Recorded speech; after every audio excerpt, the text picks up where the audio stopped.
Hi,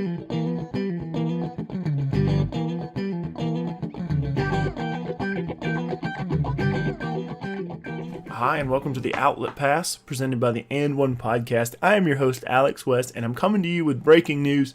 Well, I suppose it's not so breaking now. It's a couple hours old, but Eric Bledsoe has been traded from the Phoenix Suns to the Milwaukee Bucks in a deal that sent Greg Monroe, a lottery-protected first, and a second-round pick over to Phoenix, which is an interesting deal.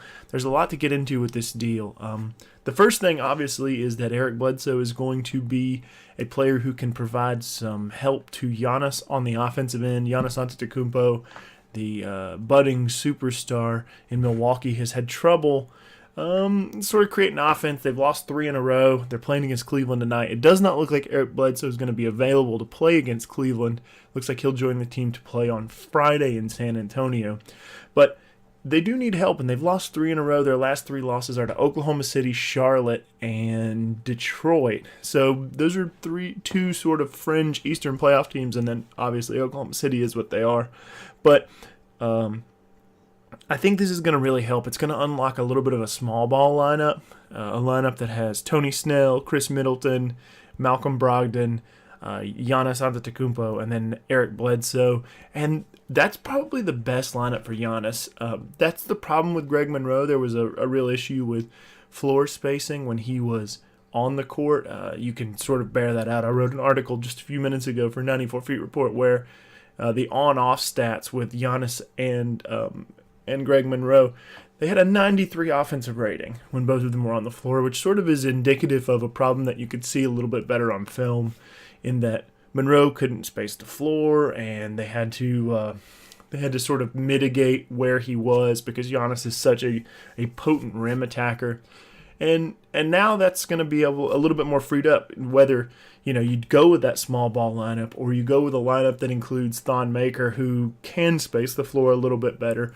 What you've done is you've freed up your best player to work in the space where he's most effective. And I think that is probably an indication that the Milwaukee Bucks believe the Eastern Conference is a little bit more open. The Cavs haven't played well. The Bucks are 4-5. They haven't played tremendously well, but the Cavs are 4-6. They're in 12th place. It looks like maybe there's a window for some team to grab the brass ring, a Boston Celtics, a Milwaukee Bucks, a Washington Wizards, and I think that's what they're going to do. They're going to try and grab the brass ring and deal in for Bledsoe, and then with Jabari Parker returning, maybe January, maybe February, something like that, the Bucks could be a pretty potent lineup to deal with by the time it's all said and done and the end of April rolls around. And I think that's going to be a big deal for them because it is a team that has been on the cusp of being competitive, and this might be enough to turn the corner. I'm not quite sure that Eric Bledsoe is enough in and of himself to make them a competitor in the Eastern Conference, but this is a good team. It's a good roster. I think the next thing that's really important is that Jason Kidd could possibly be on the hot seat. He's a guy who, while he was in Brooklyn, sort of butted heads with management. A lot has changed behind the scenes in Milwaukee. I'm not quite sure whose guy, quote-unquote, Jason Kidd is. So it'll be interesting to see, now that they have given him all the tools to succeed, if he can succeed, and if he doesn't, if Milwaukee chooses to go with a midseason replacement, or if that's something that can happen towards the end of the year. But they have the tools to succeed, so it makes sense that Jason Kidd, who's sort of a pro youth movement coach and a pro small ball coach, he can sort of make this work. But I definitely think that it ratchets up the pressure for him when it comes to producing some wins. The last thing about this is really interesting is what's going on with the Phoenix Suns. Greg Monroe is a $17.8 million expiring deal, which is going to free up max cap space for Phoenix in the summer.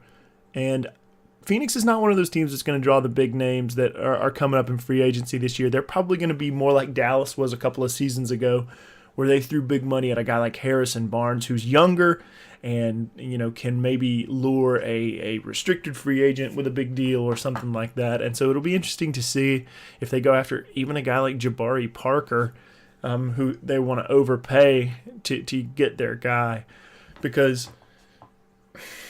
I don't know, like you have this core of Devin Booker, Tyler Ulis, Marquise Chris, Dragon Bender, Josh Jackson. There's just a myriad of pieces that haven't really lived up to what Phoenix wanted them to be, with the exception of Booker.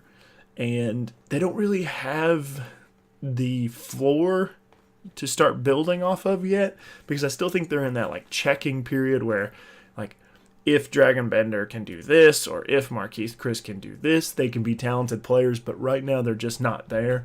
So I think there's a lot of boxes for Phoenix to check, and adding a late first is what it is. You know, it's probably a pick that's going to be in the 2021 range if Milwaukee does indeed make the playoffs, which they will.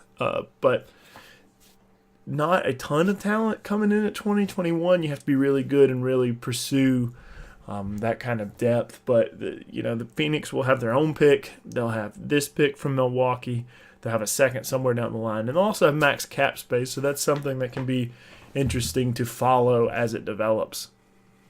All right, that's going to be all for me about Eric Bledsoe and the trade to the Milwaukee Bucks. Make sure you're following the podcast at And1 Analytics. Make sure you're following me at Alex West NBA. Subscribe to the podcast on iTunes, on SoundCloud, on YouTube, wherever it is you get your podcasts. And make sure to keep listening, because we do this thing twice weekly, or we try to do it twice weekly. And follow the 94 Feet Report. Make sure to check that out. That's where you can find a lot of my writing. You can also find me writing for the next 12 weeks for NBA Math, which is something fun. My first piece on the Orlando Magic came out last week. I'll have another piece going up every week for the next 11. So that should keep you tided over until the new year. But anyway, for the And1 Podcast, I'm your host, Alex West. Good night.